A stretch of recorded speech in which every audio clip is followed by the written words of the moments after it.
موسی علیہ السلام ته الله نبوت ورکو الله ورته فیصله وکړه چې زما پیغمبره تا ته زه نبوت درکوم ته ما د ځان دپاره خوښ کړې انا اخترتک فاستمع لما یوحى اے موسی علیہ السلام زه ستا الله یم انی انا ربک زه ستا رب یم او ته ما خوښ کړې د دعوت د تبلیغ مهنت دپاره ته به د خلکو لپاره هدایت ذریعه جوړېږي فاستمع لما یوحى اے موسی علیہ السلام زه ته چې کوم حکم کوم هغې ته غور سره غوږ کېږده لومبۍ خبره ورته الله دا وکړه انني انا الله لا اله الا انا زه الله یم او زما نه علاوه هېڅوک د عبادت لایق نشته فاعبدني زما تابعداري کوه واقم الصلاة لذکري او زما د یاد دپاره چې دی مونځ قایم کا چې تا ته په هر وخت کې الله یاد وي الله جل جلاله د ټولې دنیا بادشاہ دی الله هیڅ چاته ضرورت نشته الله فرمای انا مالک الملک زه ټولې دنیا بادشاہ یم قل اللهم مالک الملک تؤتي الملک من تشاء اے پیغمبره ته ووایه چې اے هغه بادشاہ چې ټولې دنیا بادشاہ یي تؤتي الملک من تشاء چاته چې وغواړي بادشاهي ورکې وتنزع الملك ممن تشاء او چاته چې وغواړي د هغه نه بادشاهي اخلي وتعز من تشاء چاته چې وغواړي عزت ورکې وتذل من تشاء چاته چې وغواړي ذلت ورکې بيدك الخير یا الله ټول خیرونه ستا په قبضه کې دي انك على كل شيء قدير یا الله ته ټول شیزونو باندې قادر یې الله پیغمبر ته په خپل د دې حکم کوي چې زما لوی بیان کا او موسی علیہ السلام ته الله په خپل فرمایي چې بندا لا اله الا انا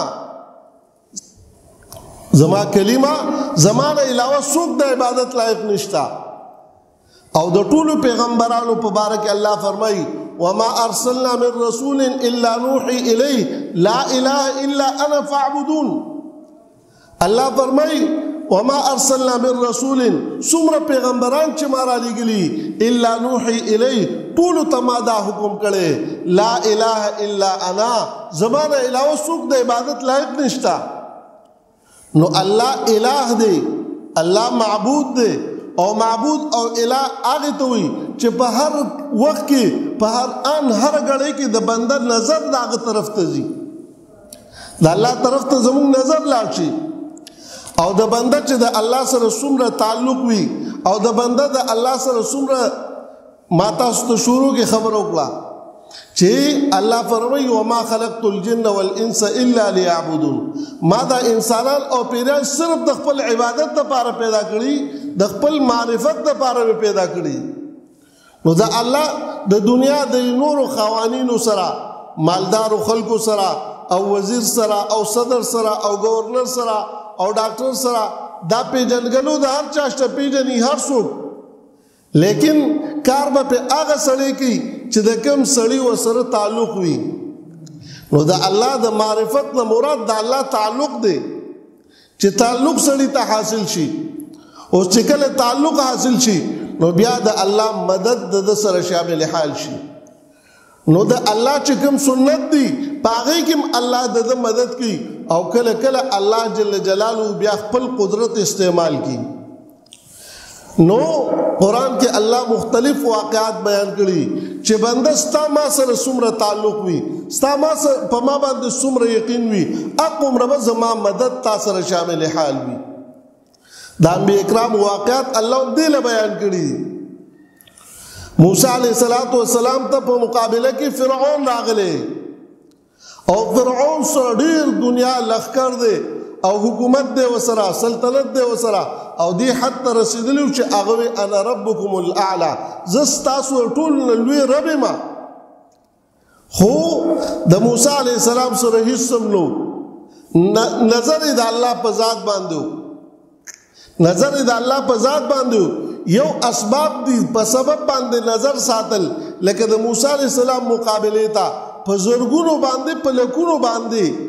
په لکونو باندې ساحران جادوګران رالل خو د موسی علیہ السلام په سحر او جادو باندې نظر نو د الله په ذات باندې نظر طبيعي طور باندې انسان چې وګوري هغه چې کله رالل موسی عليه السلام ته وی تخپل سحر ښکارا کې العیاذ بالله ابي موسی عليه السلام ته وی چې دا انه ساحر دا ساحر دی ساحر علیم ډیر تجربهکار ساحر او جادوګر دی یرید ان یخرجکم من ارضکم بسحره دې دا غواړي چې تاسو د خپل سحر او جادو سره د خپل وطن نه وباسي او د موسی علی السلام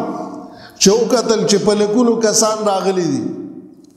او هغه جادوګران دي او غټ غټ جادوګران راغون کړو هغه خپل رسۍ وروړي دي او قران کې الله فرمایي موسی علی السلام چې داوی هغه رسول ته وکتل او دا هغه د موسی علی السلام داوی هغه هر څه ته وکتل نو دا هغه نو ته پته ولګیدا چې او دا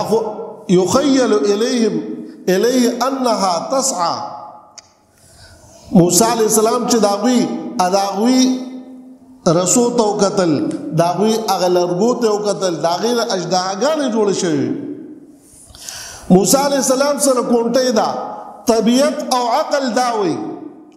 چې تاسو را دا یو سهارا دا کمار د ترانزدیکیږي موسی علی السلام تخکارېدل د مارانو په شکل کې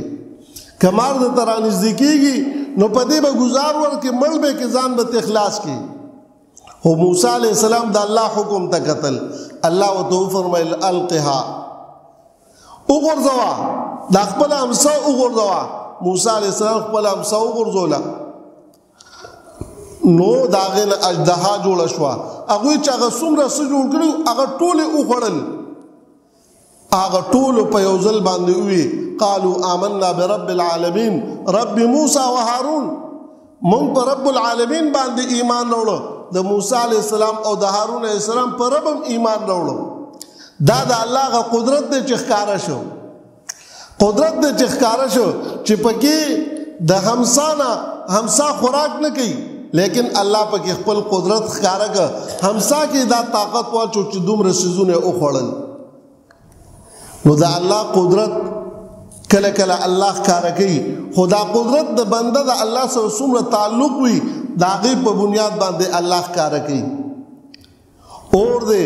لکوند اور لګېدلی یو چوله لګېدلی نو سړی او تلاش نشي نیوي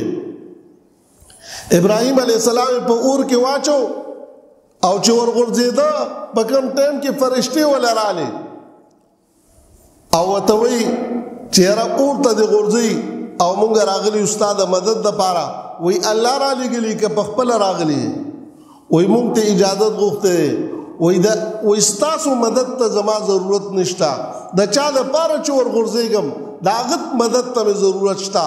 نو الله هوا را نو وستا ورنه دا خدای الله سنت دی چې هوا راشي اور کې لګېدلی ختم بشي باران راشي اور کې لګېدلی ختم بشي دا د الله سنت دی قدرت دا دی چې الله جل جلاله اوماغه اور اومقرن برقرار دی پاوا باندې په پرنده نشیدلې لیکن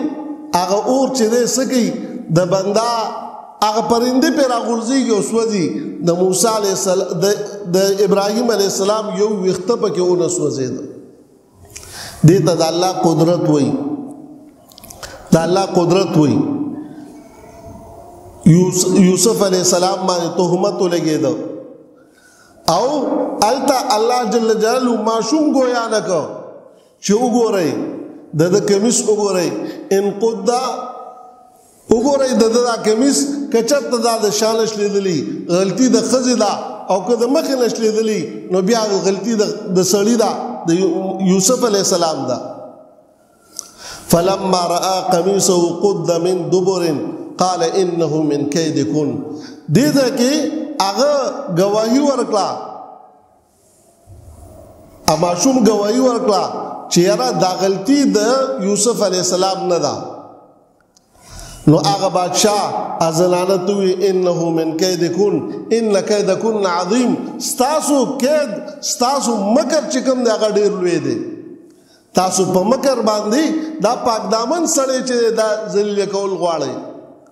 دا الله قدرت استعمال شو دا سه معصوم چې د غیږي معصوم وي او د یو څو ورځې وي هغه خبرې نشي کولای لیکن الله خپل قدرت استعمال کو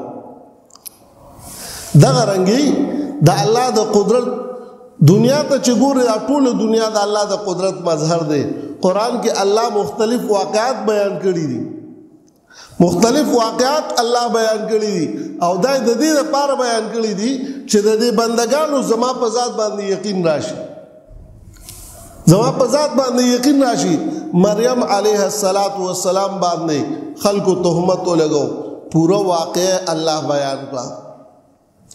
واذكر في الكتاب مريم إذ انتبذت من أهلها مكانا شرقيا فاتخذت من دونهم حجابا فأرسلنا إليها روحنا فتمثل لها بشرا سويا. مریم علیہ السلام یو سیٹ تلاړه د غسل کولو لپاره الله جبرئیل السلام راولېږه، فتمثل لها بشرا سويا د انسان په شکل کې وتخکارا شو. هغه چې وکتل چې انسان دی، قالت انی اعوذ بالرحمن، مریم بیبي ډیره پاک دامنه ښځه او دوی انی اعوذ بالرحمن منک ان كنت تقیا، کته نیک سړی نو پام کوو ګوره ما ته رانږدې نشي. جبرئیل السلام ورته وفرمایل انما انا رسول ربک لاهب لك غلاما زکیا، ستا رب را لېږلې فرشته ما او زه دې له را لېږلم چې تاله بچی درکې الله پاک او زما په ذریعه درکې. جبرئیل السلام داغه په گریوان کې یا په لستون کې پوکې ووه او داغه نه داغه حمل چې دی هغه ټهراو شو او په لږ وخت کې معصوم بیا پیدا کېدو وخت رالی او معصوم هم پیدا شو په لږ وخت کې. چې کله معصوم پیدا کېدو وخت شو فاجاءها المخاض الى جذع النخله، نو دارالا د یو کجوري یو تنې خواته رااله او ډیره زیاته خپوا پاک دامنه ښځه وه چې اوس به دا قوم ما ته څه وایي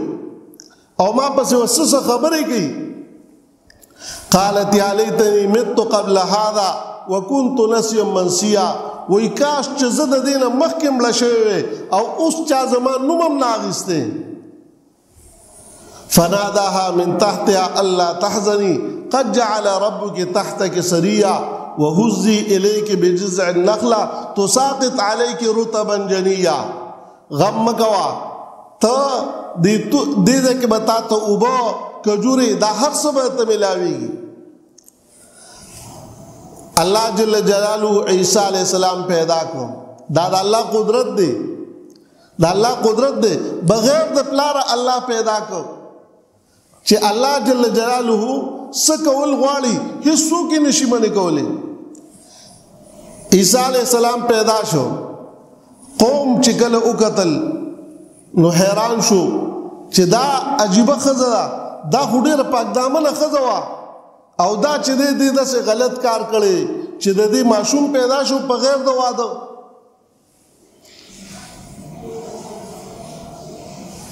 موسی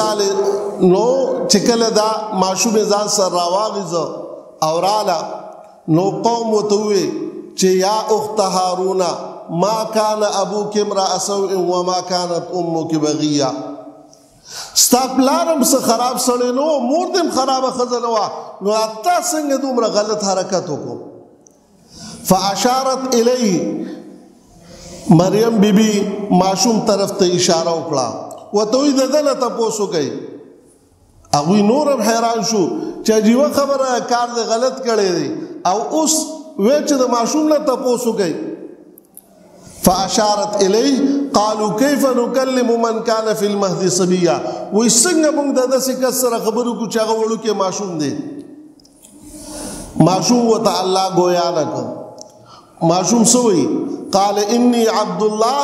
آتاني الكتاب وجعلني نبيا، وی زه د الله بنده یم، الله ما ته کتاب را کړی، زه د الله پیغمبر یم. وجعلني نبيا، او زه الله پیغمبر جوړ کړم. وبرا بوالدتي، او ما ته الله دا حکم کړی دی چې زه د خپلې مور سره، والدین اونوی مور او پلار دواړه یاد نه کړل، برا بوالدتي د خپلې مور سره ښه سلوک کوم، د دې راته الله حکم کړی. ولم يجعلني جبارا شقيا، او زه الله چې د بدبخت نیم جوړ کړي او والسلام علی یوم ولدت و یوم اموت و یوم ابعث حیا او په ما دې سلامتی په کومه ورځ چې زما ناشنا خلکو سره ملاقات کیږي د مور د خېټې نه دنیا ته راځم دنیا دې بچی نه ولیدلې نو وی په دغه وخت کې په ما باندې سلامتی وي و یوم اموت چې کله بنده مړ شي آخرت طرف ته لاړ شي بیا د ناشنا خلکو سره واسطه راځي و یوم اموت چې کله مړ شم بیا دې په ما باندې الله خپل سلامتیا نازل کی و یوم ابعث حیا او په کومه ورځ چې کله زه دوباره را ژوندې شم عقیده بیان کړه چې مرګ برازي ټول خلکو ته برازي مرګ نه پس دوباره ژوندون دی بیا الله ته پیشي ده او نو دا د الله جل جلاله قدرت دی علما فرمایي چې دلته د یوسف علی السلام خلاف صرف یوی خزی گوئی داغه خلاف ورکولا ځکه الله جل جلاله په دوو الفاظو کې معصوم دو خبره وکړي او د یوسف علی السلام پاکي بیان کا صفائی بیان کا او ټول قوم د مریم بیبي خلاف الله جل جلاله پورا واقعا تفصیل سره په قران کې بیان کا دا د الله قدرت او د الله سنت دی چې الله جل جلاله چلی او پاغي باندې الله سکی د بنده سره مدد د الله د معرفت او د الله د تعلق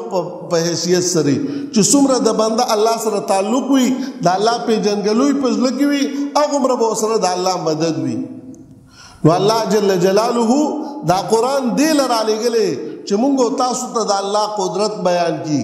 د الله سنت بیان کی د الله د ذات معرفت راته وشي د الله د ذات معرفت راته وشي نن چې انسان پریشان دی ولی پریشان دی د انسان د ټوله زندگی الله قران کې بیان کړی دا ستابه څنګه حالات دي په هر حال کې تا الله لار خودلې دا الله پیغمبر د تلار خودلې دا په دې قران کې الله هر څه بیان کړی دي هر څه کې الله بیان کړی دي د انسان پیدایش دی د پیدایشم بیان کړی او بیا چې معصوم پیدا شي تب سره ست طریقې کار کې د الله پیغمبر هغه بیان کړی دي بیا د انسان پریشانې دي دنیا کې بنده پریشانې د څه د وجې نه اکثر پریشانی د څه د وجې نه د رزق د وجې نه الله جل جلاله قران کې داغه بیان کړی دی چې ستا د روزي فراخي به پس کی د روزي فراخي به پس کی د الله حکم پورا کړ پیغمبر طریقه پورا کا د الله پیغمبر فرمایي وای چې څوک د ماقام مونږ نه پس سوره واقع وي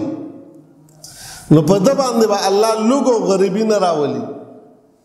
او د منځه نه پس د ماقام د مونږ نه پس سوره واقع وایا د دې معمول جوړ کا الله جل جلاله به سره خپل مدد شامل حال کی روزي کې به الله برکت واچي د الله پیغمبر فرمایي 15 وخت موږ کو روزي کې به برکتي اوس د روزي د پاره ډیر خلک پریشان دي روزانه سحر سورۃ یاسین وایا وی الله جل جلاله به د ټول ورځې حوائج او ضرورت پوره کوي نو د ورځې هر سړی پریشان دي کار پس منډه وام کار مکیږي نو سورۃ یاسین د سار ویلې کنه دی ویلې د اسباب طرف ته هر سړی جی د مال دولت او د سيزونو طرف ته هر سړی جی دکان ته زم نو روزي براته ملاويږي لیکن مسبب الاسباب طرف ته لاړ شه بیا د ورځ ضرورت دی الله پوره کوي جون سره دی بدی کې جوړ بیمار دا پکې راځي نو که بیمار شوي نو د بیماری د پاره دی الله جل جلاله قران کې سوره فاتحه نازله کړې ده سوره فاتحه الله نازله کړې ده نو چې سوره فاتحه وزل په هر څنګه بیمار باندې وي نو الله به هغه بیمار له صحت ورکړي هغه بیمار له الله صحت ورکړي هغه مسله دې الله حل کړه په قران کې داغه بیان کړي چې داغه مسله په دې باندې حل کیږي وننزل من القران ما هو شفاء ورحمه للمؤمنين په قرآن کې الله شفام نازل کړی دا. بیا د حفاظت دپاره مال او دولت الله درکړی دی، نو د هغې د وجې نه اکثر سړی پریشانی. وایي اکثر د کوم څه چې د خوشحالۍ سبب وي ډېر اوقاتو کې هغه د غم سبب هم جوړیږي، او بعض اوقات د غم سبب چې کوم څه جوړ شوی وي نو هغه د خوشحالۍ سبب هم جوړیږي. مختلف مثالونه د هغې شته، مختلف مثالونه د هغې شته چې د خوشحالۍ څیز دی د غم سبب جوړ شو. مال دله الله درکړی دا د خوشحالۍ سبب دی او خوشحالي ده، لیکن که چا دنه پټ کو او مال کنډرې وکړو مال یې دله یوړو نو بیا به د غم د پاره د مدقه مال چې سبب جوړ شو. بچې د خوشحالۍ سبب دی چې خوشحالي دې پې وکړه او خوشحاله شي پې، لیکن که دغه بچې دې مړ شو نو بیا سړی زړه کې خپه او خفګان ورپسې کوي. زما عزتمندو د دغې څیزونو د حفاظت دپاره وایي چې کوم سړی آیت الکرسي وایي د شپې به د غل وغیره نه د الله حفاظت کوي، او سار او ماښام چې څوک سوره فلق او سوره ناس وایي الله جل جلاله به د سحر جادو نه د چې د حفاظت کوي. پیغمبر علیہ الصلوۃ والسلام باندې یو ځل چا جادو کړو، پیغمبر علیہ السلام سخت بیمار شو، ډیر بیمارو، او پیغمبر علیہ الصلوۃ والسلام ته دوه فرشتي راغلي. پیغمبر علیہ السلام وی زملاستم یو می سر ته ودرېده یو می خپو ته ودرېده. ایو فرشتہ بلې ته وی چې په ده باندې څه چلې؟ وی ده باندې جادو شوی دی. وی چا پې کړی؟ فلاني او د فلاني لوڼو پې کړی دی. وی دا کوم ځای کې دی؟ فرشتې وي دا. وی دا په فلاني ځای کې یو کوی دی او په هغه کوی کې یو ګټه ده او د ګټې د لاندې په ده باندې جادو شوی دی. نن سبا دا خلک دا جادو او دا څیزونه کوډې تعویذونه کوي په خلکو باندې، دا ځان بربادوي، هغه ته خو به نقصان ورورسوي لیکن ځان تباه کوي. په آخرت کې به تا نه الله تپوس کوي د دې باره کې، تا نه به الله د دې باره کې تپوس کوي. د ځان دپاره د خیر تعویذ وکړه چې خامخا کې د ځان دپاره د خیر وکړه.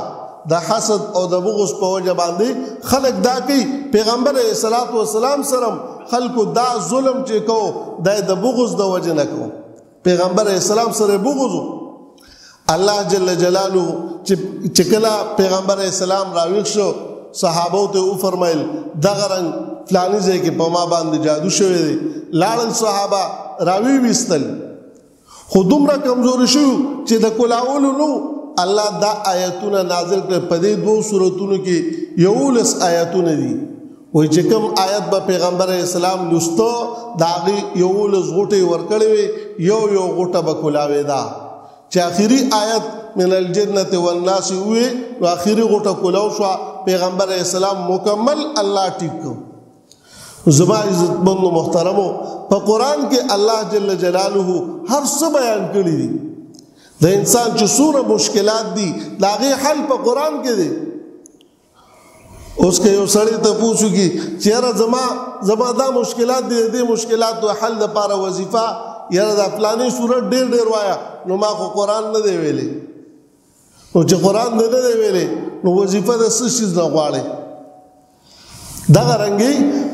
بعضې کورنۍ داسې دي چې کور کې نارینه او زنانو کې چا قرآن نه ویلی. دا څومره بدبختۍ خبره. هر کار نارینم خپل ذمہواری هغه سر ته رسوي، زنانم خپل ذمہداري سر ته رسوي، صرف قرآن نه دی ویلی.